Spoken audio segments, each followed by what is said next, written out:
अस्सलाम वालेकुम नाज़रीन, मैं हूं अरसलान खोकर। आप देख रहे हैं प्रोग्राम तेज़ी मंदी। बहुत सारी चीज़ें इस पर आज बात करूंगा। ख़ास तौर पर वज़ीर आज़म ने कहा कि 20 अरब डॉलर का कर्ज वापस किया। दूसरी तरफ आज के अदाद-ओ-शुमार ये बता रहे हैं कि हुकूमत ने रिकॉर्ड कर्ज लिया। इस पर भी बात करेंगे। हुकूमत ने कितना कर्ज ले लिया है, कितना कर्ज वापस किया गया है, कर्ज़ों का बोझ बढ़ता जा रहा है। ओवरऑल मामला ये हैं, अगर कर्ज़ों का बोझ बढ़ता जाएगा तो इकॉनमी पर किस हद तक कर्जे अपना इन्फ्लुएंस करेंगे, जिसकी वजह से हमारी जीडीपी ग्रोथ बेहतर नहीं हो पाएगी। ये बड़ा इंपॉर्टेंट मामला है, इस पर भी बात करेंगे। और कोविड के बाद जो इकोनॉमी की सूरत हाल है, इस पर भी बात करेंगे। महंगाई एक बार फिर सर उठा रही है और यूटिलिटी स्टोर्स पर घी की कीमतें 48 रुपये और कुकिंग ऑयल की कीमत 29 रुपये फी लीटर बढ़ा दी है। इसी तरह चावल, आटा, सब चीज़ों की कीमतें। लेकिन जो सस्ती जगह थी, यानी कुछ सस्ती, बहुत सस्ती तो नहीं, कुछ सस्ती यूटिलिटी स्टोर, वहाँ भी बढ़ गई। IMF का प्रोग्राम शुरू हो रहा है। IMF का प्रोग्राम शुरू होते ही FBR भी मुतारिक हो जाएगा, नए टैक्सेस और फिर नई चीज़ें और फिर सब्सिडीज़ का खात्मा। बिजली फिर महंगी होने जा रही है। 9 अरब का बोझ पड़ जाएगा अगर 92 पैसे बिजली महंगी हो जाती है आम आवाम पे। ये तीसरी चौथी बार बिजली अभी हालिया महंगी हो रही है। रियल इस्टेट के मसाइल अपनी जगह मौजूद हैं। पाकिस्तान में रियल इस्टेट अब एक ऐसा सेक्टर है जब बैंक्स ने बहुत ज़्यादा एक साथ वहाँ पर पैसे गए और जमा करना शुरू किए, जब पाकिस्तान में इंटरेस्ट रेट बढ़ा तो रियल इस्टेट सेक्टर में बहुत तेज़ी से एक बूम आया और रियल इस्टेट सेक्टर में बहुत तेज़ी से इन्वेस्टमेंट हुई। लेकिन इस वक्त रियल इस्टेट से जुड़े लोग भी कुछ मुश्किलात का शिकार हैं, कुछ परेशानियों का शिकार हैं, चाहे वो FBR से जुड़ी हों या दीगर मामला से जुड़े। इन तमाम तर चीज़ों पर बात होगी। राना एहसान अफजल खान साहब माहिर मौशियात हैं, उन्होंने हमें ज्वाइन किया। नईम सिद्दीकी साहब माहिर इक्तिसादियात हमारे साथ मौजूद हैं और चौधरी उस्मान साहब ने हमें स्पेशली ज्वाइन किया है, रियल इस्टेट डेवलपर हैं। क्या मामलात हैं? मैं जरा पहले सर रियल एस्टेट से शुरू करूं, फिर जरा आपके पास भी आता हूं। चौधरी उस्मान साहब, अस्सलाम वालेकुम। चौधरी उस्मान साहब, मेरी आवाज आ रही है? जी आ रही है जी। चौधरी उस्मान साहब, कुछ मसले मसाइल हैं, रियल इस्टेट से जुड़े मसाइल हैं, आम लोग भी उससे बहुत ज़्यादा परेशानी का शिकार होते हैं। कुछ 2-3 चीज़ें जो आपसे आज क्लियर भी करूंगा। पहले ज़रा सर आप अपने मसले मसाइल भी हमें बता दें कि रियल इस्टेट से जुड़े लोग जो हैं, जो लोग इतना ज़्यादा काम कर रहे हैं, इतनी बेहतरी कर रहे हैं, घरों को डेवलप कर रहे हैं। वज़ीर आज़म एक तरफ आपकी इंडस्ट्री के लिए पैकेज अनाउंस करते हैं, दूसरी तरफ जो रियल इस्टेट से जुड़े लोग हैं वो अपनी मुश्किलात बयान करते हैं। सर क्या क्या मुश्किलात हैं, क्या मामलात हैं? अरसलान भाई, सबसे पहले तो मैं तो आपका शुक्रिया अदा करता हूँ कि आपने मुझे मदऊ किया इधर इंटरव्यू में। तो अरसलान भाई, जैसे कि आपको पता है कि हर जगह पे दुनिया के हर कोने में और जिधर जिधर अच्छे काम होते हैं उधर बुरे काम भी होते हैं। ठीक। रियल स्टेट में बहुत से अच्छे डेवलपर भी हैं और बहुत से अच्छे डेवलपर नहीं भी हैं। लेकिन मेरा पिछले दिनों तकरीबन मैं 10 साल से रियल स्टेट का हम लोग काम कर रहे हैं और अल्हम्दुलिल्लाह हमने काफी लोगों को महंगी जमीन परचेज करके लोगों को सस्ते घर प्रोवाइड किए हैं, सस्ते प्लॉट प्रोवाइड किए हैं, लोगों को छतें प्रोवाइड की हैं। और हमारे साथ लास्ट तकरीबन वीक टू वीक पहले एक वजीर आजम साहब ने, PM साहब ने एक लाइव कॉल का सेशन चलाया था। तो उसमें लाइव कॉल के सेशन में बहुत से लोगों ने कुछ फेक कॉल भी की, जिसमें से एक फेक कॉल रियल स्टेट के बारे में भी मेरे ऊपर भी करवा दी गई कि ये लैंड ग्रैबर है, यहाँ के कब्जा माफिया है, चौधरी मसूद नामी शख्स ने। तो उससे कुछ लोग, जो लोग ठीक काम कर रहे हैं, जो लोग अच्छे काम कर रहे हैं, उनकी साख को और जो वो काम करना चाह रहे हैं वो उस हिसाब से नहीं कर पा रहे। तो उससे हमारे बहुत सारे मसाइल ऐसे भी हुए हैं, बहुत सारी ऐसी भी चीजें हुई हैं कि जो कि नहीं होनी चाहिए थी। हमारे घरों पे रेड हुए, हम लोगों को 10 साल से लोगों की खिदमत कर रहे हैं, उस हिसाब से हमारी वो चीजें प्रोवाइड नहीं की जा रही। अच्छा चौधरी उस्मान साहब, ये भी बताइएगा, मैं ज़रा आगे बढ़ने से पहले प्रोग्राम में एक चीज़ आपसे, ये भी तो मामला एक हकीकत रखता है कि कई ऐसी कॉलोनीज़, कई ऐसी शुरू हो चुकी हैं जो टाउन्स बनाना शुरू हो गए। जैसा कि मैं कई नाम नहीं लूँगा चूँकि ज़ाहिर है हमारे प्रोग्राम का फॉर्म, लेकिन वहाँ चीज़ें हो भी रही हैं। लोग जो कस्टमर्स हैं, जो पैसे खर्चते हैं, बेचारे बाद में परेशान भी होते हैं। कलाम भाई, बात यह है कि हमारे मुल्क का जो सबसे आप कहते हैं ना मुतबर जो शख्स है या वो हमारा इमाम मस्जिद है। तो मेरा मानना ये है कि अगर इमाम मस्जिद भी इधर ये डेवलपमेंट का काम करेगा तो उस पर भी 2-3 फेक FIR लोग करवा देंगे, क्योंकि लोगों का जो डेवलपर के ऊपर जो ये लोग FIR वगैरह ये जो करवाते हैं उसमें उनका अपना असर रसूख होता है कि वो अपना टारगेट अचीव करने के लिए फेक FIR करवाते हैं और एक लैंड ग्रैबर और कब्जा माफिया का टैग लगा के अपने टारगेट अचीव करते हैं। तो मैंने आपको पहले भी कहा है कि बहुत सारे अच्छे लोग काम कर रहे हैं, बहुत सारे बुरे लोग काम कर रहे हैं, बहुत सारे हर जगह पे माफिया, हर जगह पे है। चीनी माफिया है, उसके बाद मेडिसिन का माफिया है, उसके बाद कब्जा माफिया है, लेकिन अच्छे बुरे लोग हर जगह पे पाए जाते हैं। लेकिन मेरा जो आपके प्रोग्राम के से कहने का मकसद ये है कि जो लोग अच्छा काम कर रहे हैं उनको अप्रिशिएट नहीं करते तो उनको तो ठीक काम करने तो किया जाए ना। अगर आप उनको सपोर्ट नहीं करे तो उनके जो मामलात हैं उनमें तो आप हर्डल ना डालें ना, उनके काम को तो अप्रिशिएट करना चाहिए। ठीक हो गया, हमारे साथ ही रहे चौधरी उस्मान साहब। मैं ज़रा इन दो हज़रात से भी शुरू करूँ।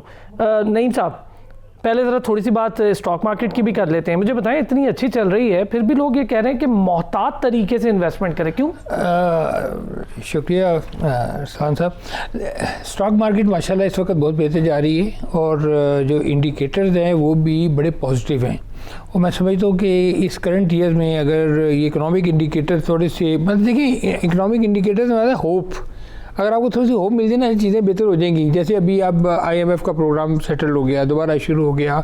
अब उसकी कॉस्ट क्या है वो एक अलग चीज़ है, लेकिन चलिए कोई एक्टिविटी शुरू हो जाएगी, कोई एम्प्लॉयमेंट जनरेट शुरू हो जाएगी, उससे सबसे इंपॉर्टेंट चीज़ है फॉरेन इन्वेस्टमेंट शायद आना शुरू हो जाएगी, क्योंकि कॉन्फिडेंस बिल्ड हो जाता है दूसरे मुल्कों पर। तो स्टॉक मार्केट कल थोड़ी सी डाउन हुई थी 600 पॉइंट के करीब, लेकिन आज माशाल्लाह बड़ी रिकवरी है और 46,000 से फिर ऊपर है। व्हाट यू फोरसी के अभी इस साल के एंड तक ये मार्केट 50,000 52,000 के करीब बेहतर आगे बढ़ूंगा। और अब जरा कर्जे, ये सारी चीजें मैं जरा राना साहब को भी इन कर लेता हूँ। राना एहसान साहब, सर एक तरफ हम 20 अरब डॉलर का कर्ज उतारते हैं, दूसरी तरफ हम कर्ज ले लेते हैं। हमने 110 अरब का कर्ज ले लिया, एदाद शुमार आपके सामने हैं, रिकॉर्ड कर्ज ले लिया गया। बड़े मसाइल हैं सर, कैसे चल रहा है? मुझे थोड़ा ये आप बैलेंस बताएंगे कि एक तरफ कर्ज लेते हैं, दूसरी तरफ कर्ज उतारते हैं, ये जरा बैलेंस कैसे होगा इकोनॉमी में? बहुत शुक्रिया अरसलान। सबसे पहले हम एक्सटर्नल डेट के ऊपर बात कर लेते हैं। एक्सटर्नल डेट वो होता है जो कर्जा हम बैरून मुल्क से लेते हैं, जिसमें IMF हो गया या और जो रोशन डिजिटल अकाउंट से आजकल जो पैसे इन्वेस्ट कर रहे हैं पाकिस्तानीज ओवरसीज, वो या और जो इंटरनेशनल जो फाइनेंसिंग प्रोवाइड करते हैं उनसे हम जो बोरो करते हैं। अच्छा जी, जब ये 2018 में हुकूमत आई तो 95.2 बिलियन US डॉलर्स का कर्जा था पाकिस्तान के ऊपर एक्सटर्नली, और आज दिसंबर 2020 के अंदर 115.58 US डॉलर्स का कर्जा था, यानी कि 20 अरब डॉलर का कर्जा पाकिस्तान ने अजाफी लिया। जितना आपने वापस किया उससे ज्यादा आपने लिया और 20 अरब डॉलर कर्जा आपने अजाफी चढ़ा लिया। ये तो आपका एक्सटर्नल डेट हो गया। अगर हम टोटल डेट एंड लायबिलिटीज की बात करें, जब PMLN की हुकूमत गई तो 29.8 ट्रिलियन का आपका टोटल डेट एंड लायबिलिटीज खड़ा था, और आज जो है वो तकरीबन 15 ट्रिलियन रुपीस जो है वो अजाफी आपने टोटल डेट एंड लायबिलिटीज चढ़ा लिया है, जिसका मतलब है कि आपने पिछले 2.5 सालों में 50% कर्जा जो पाकिस्तान की तारीख के अंदर था वो उसमें इजाफा कर दिया, जो 73 साल तारीख में था उसमें इजाफा कर दिया। तो डेट की जो सबसे बड़ी जो फिगर होती है वो होती है डेट टू GDP रेशो। जो आपका पब्लिक डेट, गवर्नमेंट का डेट था, सेंट्रल गवर्नमेंट डेट, वो 72% ऑफ GDP पे खड़ा था, आज वो 90% से ओवर हो गया है। तो इसका क्या मतलब है? इसका ये मतलब है कि जब आप इतना ज्यादा कर्जा लेते हैं तो आपकी जो डेट की सर्विसिंग है वो बढ़ जाती है, यानी कि आपको जो ज्यादातर आप जो टैक्स इकट्ठा कर रहे हैं वो आपकी इंटरेस्ट पेमेंट्स के अंदर जो है वो जा रहा है, और उससे ये होता है कि आपका जो डेवलपमेंट का बजट है वो कम रह जाता है और आप अवाम की फलाह के लिए जो काम है वो कम कर सकते हैं। तो इस हुकूमत ने रिकॉर्ड, लेकिन इसके अंदर एक और चीज जो अहम है मैं समझता हूं, पिछली हुकूमतों ने जब कर्जे लिए तो उन्होंने इंफ्रास्ट्रक्चर के ऊपर बहुत ज्यादा फोकस किया। CPEC जैसे जो मंसूबे आए, 11,000 मेगावाट आया, लेकिन पिछले 2.5 सालों से किसी भी किस्म का कोई मेगा प्रोजेक्ट हमें नजर नहीं आया, लेकिन पाकिस्तान के कर्जों में बहुत ज्यादा इजाफा हो गया। ये वाकई एक बड़ा सीरियस इशू है, और ये IMF के लिए भी ये जो है ये भी अंडर डिस्कशन आया, और IMF की डिस्कशन के अंदर अगले साल का टैक्स टारगेट भी डिस्कस हुआ, जिसके अंदर IMF चाह रहा था कि हम 6.6 ट्रिलियन रुपीस पे टारगेट को लेके आए, लेकिन हुकूमत पाकिस्तान ने जो है वो उसको निगोशिएट करके 6 ट्रिलियन के ऊपर रखा, जिसका मतलब है तकरीबन 20 से 22% टैक्स के जो कलेक्शन टारगेट है उसमें इजाफा होगा अगले साल के लिए। ठीक है, एक मुझे ब्रेक लेना है। तीनों हजरात हमारे साथ मौजूद है। नईम साहब वापस आऊंगा तो याद रखिएगा इस पे हम बात कर रहे हैं। चौधरी उस्मान साहब, नईम सिद्दीकी साहब, राना एहसान अफजल साहब हमारे साथ मौजूद हैं। एक ब्रेक लेता हूँ, वापस आता हूँ तो मुख्तलिफ चीज़ें जिस पर बात करते हैं।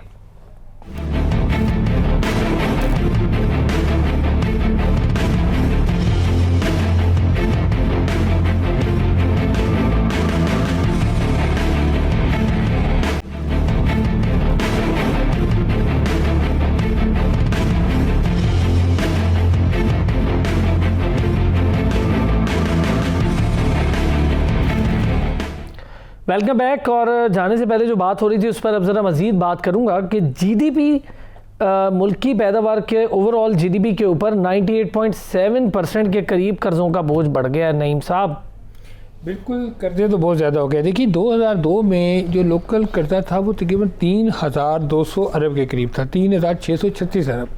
और अब 2021 में हम आए हैं तो हमारे पास 35,207 अरब का कर्जा है।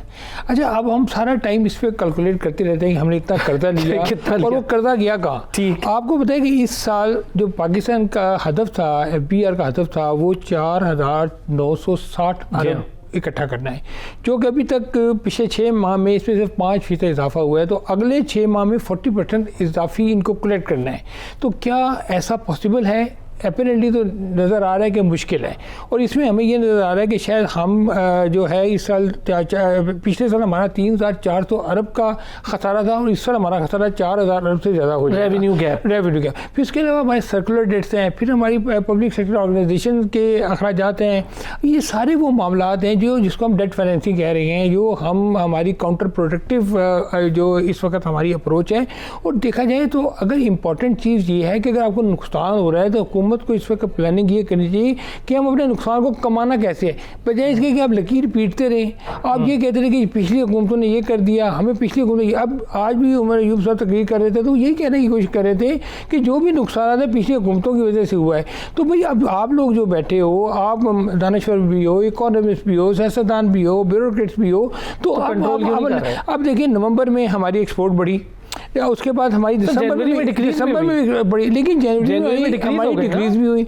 ओवरऑल अगर इस रीजन में अगले पिछले 20 साल का आप कंपैरिजन करें तो 20 साल में पाकिस्तान ने पूरे रीजन में सबसे कम एक्सपोर्ट में तरक्की की है। जापान के साथ भी एक्सपोर्ट के रेशो गिर गए और दीगर ममालिक के साथ भी गिर गए। हम तो पहले ही 20-22 बिलियन पे थे, हम तो सबसे कम रिस्क पे थे। देखें, जिसकी 300 अरब की एक्सपोर्ट है उसकी अगर 50 अरब कम होगी और जिसकी है 20-22 अरब की उसकी अगर 2 अरब कम होगी तो आप देख रहे प्रोपोर्शनली इतना फर्क नहीं है। लेकिन जो अपॉर्चुनिटी क्या थी इस कोविड में कि पाकिस्तान को इस कोविड का जो भी माशी फायदा उठाते हुए सर हमें उन मुल्कों को टारगेट करना चाहिए था। मैं आपके साथ 2 हज़रात के साथ मार्केट खुली हुई है। बिल्कुल ठीक। मैं जरा राना साहब के साथ और आपके साथ इस पे बात करूंगा कि हमने जो इंपोर्ट्स कर ली हैं खाने पीने की अशिया, उसमें भी 754 अरब रुपए खर्च कर दिए हैं खाने पीने की अशिया के लिए। मैं जरा पहले चौधरी उस्मान साहब से एक चीज़ डिस्कस करूँ। चौधरी साहब, क्या मामला बना सर? ये बताएं कि जब ये मामलात आप बता रहे थे सारा कुछ हुआ तो क्या कोई गवर्नमेंट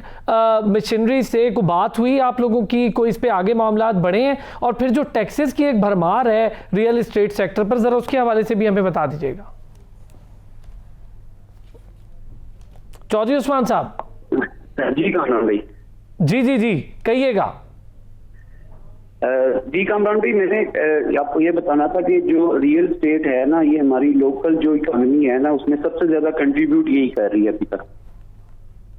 बिल्कुल ठीक है, आप सही कह रहे हैं, मैं ये आपकी बात से एग्री कर रहा हूँ कि कंट्रीब्यूट कर रही है। लेकिन जो टैक्सेस वाला मामला है उस पर थोड़ी सी, और फिर जो मामलात आपके बने, क्या उस पर कोई गवर्नमेंट से बात हुई है किसी हवाले से? नहीं, अभी तक तो हमने वो जो फेक कॉल चली थी हमने PM साहब को भी एप्लीकेशन दी है, उसके बाद जिला इंतजामिया को भी, IG साहब को भी एप्लीकेशन दी है। तो अभी तक उधर से मुझे कोई तरह का जवाब नहीं मिला। ठीक है। राना साहब, सर मुझे ये बताएं कि जो बात नईम साहब कर रहे हैं कि हमें बहुत फ़ायदा उठा लेना चाहिए था, हमारे पास ज़राअत है, हमारे पास दीगर मामलात हैं, हम बेहतर कर सकते, हम अपने खाने पीने की अशिया ही बाहर से मंगवाएंगे 754 अरब के आसपास, तो क्या बनेगा सर?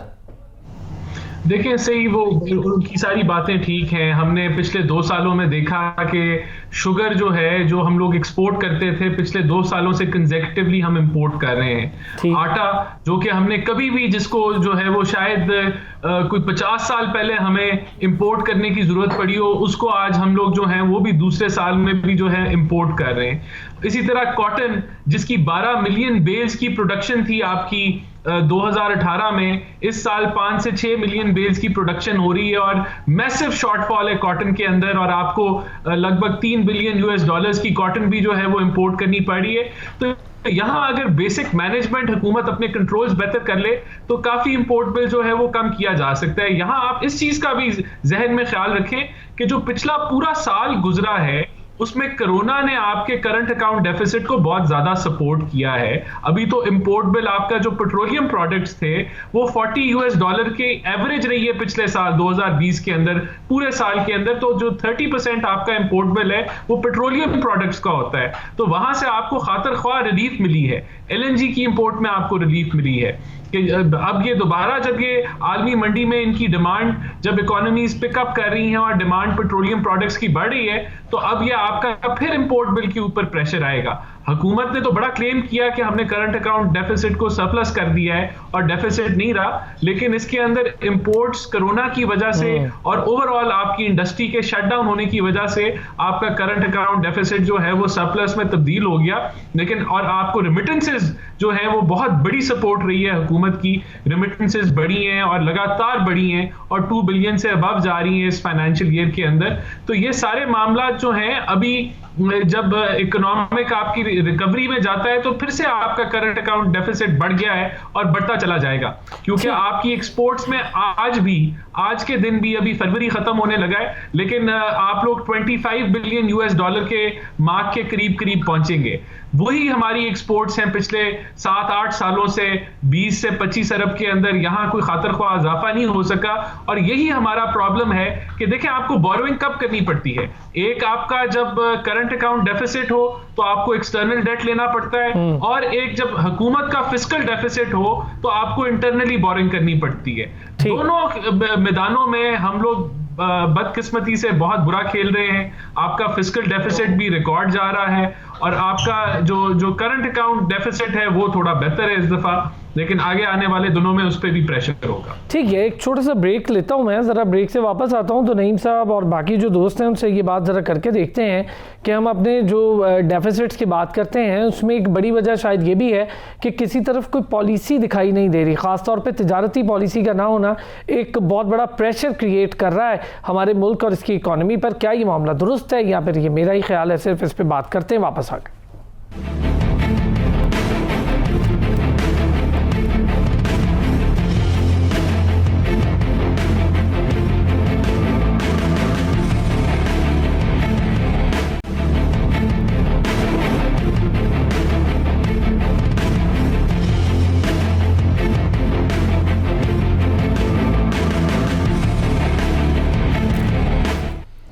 वेलकम बैक जी। और ब्रेक पर जाने से पहले ज़रा बात डेफिसिट्स के हवाले से चल निकली थी, मैं ज़रा IMF प्रोग्राम पर भी बात कर लूँ। IMF प्रोग्राम की एक बार फिर मंजूरी हो गई है। नईम साहब, हम कर्ज लेते हैं 6 अरब रुपए के आसपास, और हम जो अपनी टेंशन बढ़ा रहे हैं वो हम हज़ारों अरब रुपए की बढ़ा रहे हैं। तो ये जो 6 अरब है ये हमें क्या फ़ायदा देंगे? क्या बाकी जो एजेंसीज़ हैं वहाँ से कर्ज देने में आसानी की वजह से है? सर जो कहते हैं ना, नौकरी की तो नखरा की बात यह है कि IMF का प्रोग्राम देखिए बीच में हॉल्ट हो गया। अब IMF की कंडीशन क्या थी? अब IMF और FATF ये दोनों इकट्ठे हो गए। ठीक, एक तरफ प्रेशर है कि जी ये कंट्रोल करें, ये कंट्रोल करें, ये, और पाकिस्तान ने पिछले 2 सालों में FATF पे बहुत काम किया और जो उनकी रिक्वायरमेंट थी मेरा ख्याल है कि 70% हमने पूरी कर भी दी है। IMF कहता है बिजली बढ़ाओ, IMF कहता है टैक्सेस रेवेन्यू कलेक्ट करो, आप टैक्स बेस बढ़ाओ। अब हमने काफ़ी मेजर लिए, बिजली आपको 2 दफ़ा बढ़ी, गैस बढ़ी, फिर पेट्रोल भी महंगा हो गया, तो IMF का प्रोग्राम चालू हो गया। लेकिन इसका जो नेगेटिव इम्पैक्ट ये है कि हमारी एक्सपोर्ट के ऊपर इसका असर होगा। आपको पता है कि जैसे अभी राना साहब भी बता रहे थे कि हमारा जो करंट अकाउंट डेफिसिट कम हुआ है उसकी मेन वजह यह है कि हमारी इम्पोर्ट्स कम हुई हैं। अगर ये एक्सपोर्ट बढ़ाने की वजह से कम होता तो दैट शोज के कंट्री जो है ना प्रोग्रेस कर रहे हैं। अब आप देखें कि हमारा जो इंपोर्ट बिल है वो पेट्रोल जो है ऑयल का बिल सबसे ज़्यादा होता है। अब ऑयल $40 से $55 पे चला गया, यानी कि हमारा कोई 40% ये ऑयल एक्सपेंसिव हो गया है। और जब ट्रांसपोर्ट महंगी होती है तो उसका इम्पैक्ट हर इंडस्ट्री पे पड़ता है। अब 3 इंडिकेटर है हमारी इंडस्ट्री के बेसिकली, एग्रीकल्चर है, सर्विसेज है और इंडस्ट्री है। अब देखें कि इसमें टेक्सटाइल हमारा सबसे बड़ा एक्सपोर्ट सेक्टर है। पाकिस्तान में कोई कंपनी ऐसी नहीं है जो $200 मिलियन से ज़्यादा का कोई एक्सपोर्ट करती हो। ठीक है, अभी भी जो आज भी मैं देख रहा था जो फिगर्स आए हैं $200 मिलियन से नीचे ही हैं। मतलब 5-6 कंपनी हैं जो 180 मिलियन और 150 मिलियन के, बाकी सब नीचे हैं। तो हमें जब तक अपना export infrastructure and new markets and ease of doing business and lower cost of production, ये वो 4-5 आइटम्स हैं जो आपको अपने रीजन में बाकी कंट्रीज के साथ कंपेटिटिवली बेहतर करेंगे आपको एक्सपोर्ट करने के लिए। और उसके अलावा हमने पिछले 20-25 साल में कोई नई मंडियां तलाश नहीं की।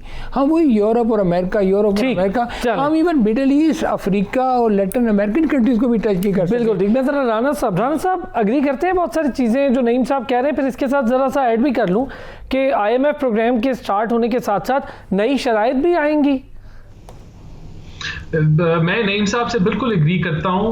हमारा फोकस जो है वो टेक्सटाइल पे रहा है, मराद भी वहां मिली हैं और ये बड़ी अफसोसनाक बात है कि $1 बिलियन कंपनी नहीं है जो जिसकी एक्सपोर्ट $1 बिलियन क्रॉस करे। और आप बांग्लादेश को अगर देखें तो वहां आपको दर्जनों कंपनियां मिलेंगी जिनकी $1 बिलियन एक्सपोर्ट है। और इसका मैं जो अगर समझता हूं तो वो यही है कि हम कोई प्रॉपर पॉलिसी नहीं बना सके जो कि इंडस्ट्री स्पेसिफिक हो।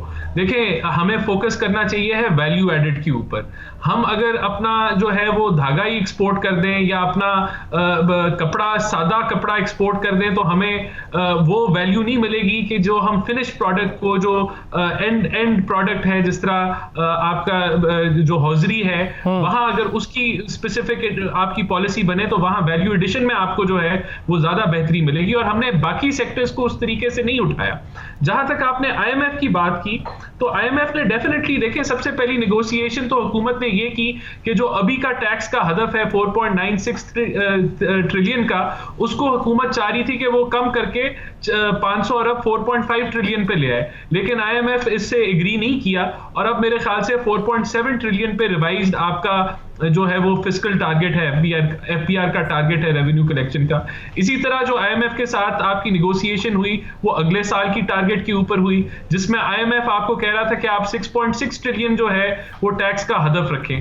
लेकिन हुकूमत ने निगोशिएट किया और कहा कि हम इतना बड़ा हदफ नहीं रख सकते और हम सिर्फ 6 ट्रिलियन का टैक्स का टारगेट जो है वो रखेंगे अगले साल के लिए, जिसका मतलब है कि तकरीबन आप 1100 अरब रुपए से जो है वो टैक्स का टारगेट, टैक्स कलेक्शन बढ़ाने का हदफ रखेंगे और 1100 अरब के नए टैक्सेस लगेंगे।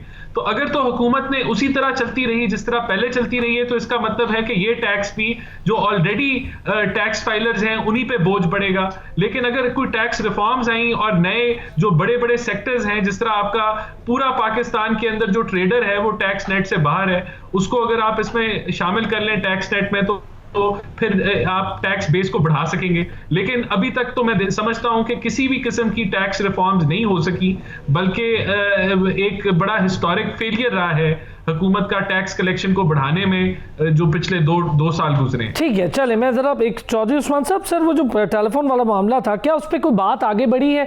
क्या आपने कोई इस पर बात की है, कोई अपने लिए कोई आवाज उठाई है अपने हक में? साहब, बात यह कि अभी जो हमारे मेहमान इसी टॉपिक पे, इकोनॉमी के टॉपिक पे बात कर रहे हैं कि इकोनॉमी का क्या हाल चल रहा है और इकोनॉमी की साइड पे जा रही है। और रियल स्टेट जो कि हमारी इकोनॉमी में वो रीढ़ की हड्डी का अगर मैं कह सकूं तो वो इस हालात में वो उससे कम तो नहीं है। तो जो कि अभी मैं आपको अपने आपके प्रोग्राम से रेफरेंस एक मैसेज देना चाहता हूं कि आपको मैं लाइक एक कॉल करता हूं और कॉल करके मैं आपको कह देता हूं कि फलाने बंदे ने मुझे लूट ली है, तो मेरे ख्याल से आप उस पे इंक्वायरी का सबसे पहले ऑप्शन रखेंगे, ना कि आप उस पे एक्शन का ऑप्शन रखेंगे।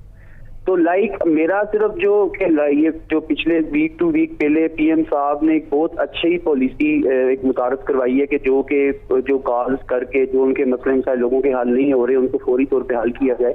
लेकिन कुछ इन कॉल्स में जो कुछ पीएम की हमें पॉलिसियों, जो उन्होंने रियल स्टेट में भी बहुत अच्छी पॉलिसियां मुतारफ करवाई हैं, लेकिन खाली पॉलिसी बनाने से तो काम नहीं चलेगा। जो लोग अच्छा काम रियल स्टेट पे कर रहे हैं उनको भी तो काम करने दिया जाए ना। यूथ अगर अच्छा काम कर रही है तो उनको भी तो काम करने दिया जाए ना। अगर किसी ने कोई गलत काम किया है, कोई फ्रॉड किया है, कोई झूठ बोला है, तो मैं कहता हूँ मुझ समेत उसको चौकों में लटकाया जाए ताकि वो लोगों के लिए निशाने इबरत बने।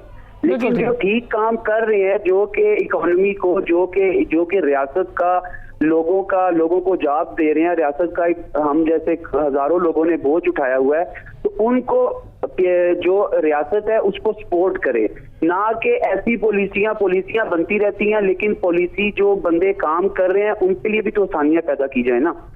पीएम साहब हम प्राइवेट सेक्टर में हम जैसे जो डेवलपर हैं उनको सपोर्ट करें, तो इंशाल्लाह हम 5 मिलियन घर बनाने के लिए तैयार हैं, और ये प्राइवेट सेक्टर ही होगा, जो उनको डेवलपर ही होंगे जो 5 मिलियन घर बना के दी।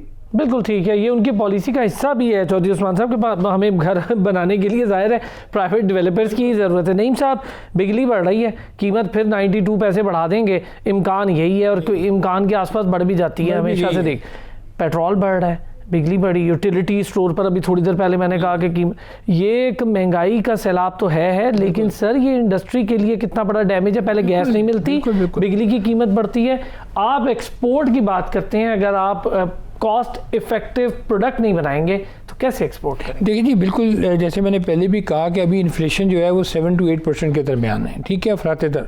अब अगर गैस की, ये पेट्रोल की कीमत बढ़ती है और इस तरह जैसे महंगाई हो रही है, जैसे अभी अब ऑयल महंगा हो गया, खाने का ऑयल महंगा हो गया, आटा महंगा हो गया, दालें महंगी होगी, अब इससे इन्फ्लेशन जो आने वाले दिनों में 10% का भी होने का चांसेस है। उसके बाद ये है कि अभी स्टेट बैंक ये कह रहे हैं कि हम 2.5% से ग्रो कर रहे हैं, जबकि वर्ल्ड बैंक और IMF वगैरह आपकी ग्रोथ 0.5% और 1% देख रहे हैं। और आने वाले दिनों में हम अगर इसी तरह हमारी पॉलिसी का तसलसल जब तक ना हुआ, और अगर जब तक हमने पॉलिसीज़ ना बनाई, तो हम अगर 4% की ग्रोथ को अगर फोर्स ही कर रहे हैं तो वो इस महंगाई की वजह से वो अंडरमाइन हो जाएगी डेफिनेटली, और हम उस ग्रोथ रेट से तरक्की नहीं कर सके, हमारी GDP उस तरह ग्रो नहीं करेगी।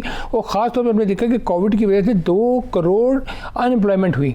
अब 6.5 करोड़ रुपया टोटल एम्प्लॉय फोर्स है पाकिस्तान की, उसमें 2 करोड़ चले गए, और अगर महंगाई का सेक्टर यही रहा तो 3 करोड़ से ज़्यादा लोग गरीब हो जाएंगे।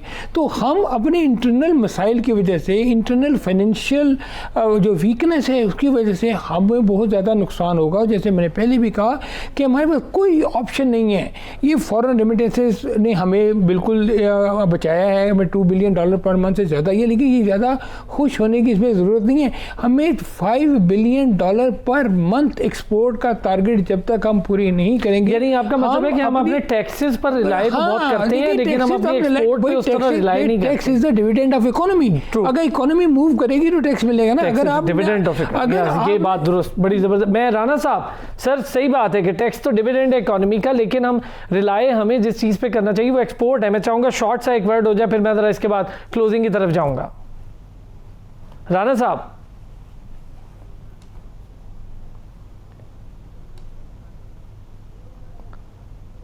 अच्छा, मैं नईम साहब, मैं चाहूँगा ज़रा पहले ज़रा जल्दी से आप इस पर भी एक कमेंट कर दें कि हम इसकी बात करते हैं कि रिलाई करें, हम रेवेन्यू कलेक्शन टैक्स को कहें, जबकि हमें एक्सपोर्ट, हमें रेवेन्यू जनरेशन पे रिलाई करना है, रेवेन्यू कलेक्शन पे नहीं करना। मेन मकसद ये है कि लोगों को आप हौसला अफजाई करें, लोगों को इनकरेज करें कि वो बिजनेस में आए। ये बार बार नोटिस देने, ये 182 के नोटिस आप आ रहे हैं, पेनल्टीज़ के नोटिस आ रहे हैं कि आप रिटर्न डिले करेंगे तो ये आप पेनल्टी।